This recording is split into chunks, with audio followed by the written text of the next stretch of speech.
Me wala gafannu ya jamaa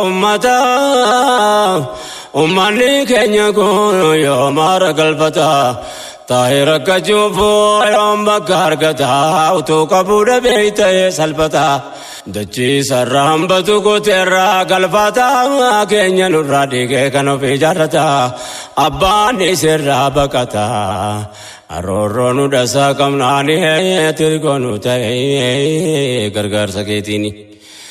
Ba'aan deemaa dhufee nuti tarkaanfannaa na durgaa farakkinaa ollaattee baqannaa har'a duwwiin horiin bitee nutti naynaan dulmiin daangaan qabnee nurratti hojjetamnaan ganama taabnee galgala saamamna manaa gabbaqannaa alaa ol baqannaa hin dhaabnu dhaabbannu yoomteenyee boqannaa dubbiin kun formaata dhabnaan dara hin jabaachuu yaqiini ati ergoo nu tahee gargaarsa keetiini. Addunyaan balloon kun nutti maaf dhiphata nu dukkana daayinaa kaanumaan ibsata kan dhama markata kan dhabaaf rakkata kan dhama markata kan dhabaaf rakkata jedhanii mammaaksan abbootii dubbata yaa hawaasa gaarii yaa arjaa ummata.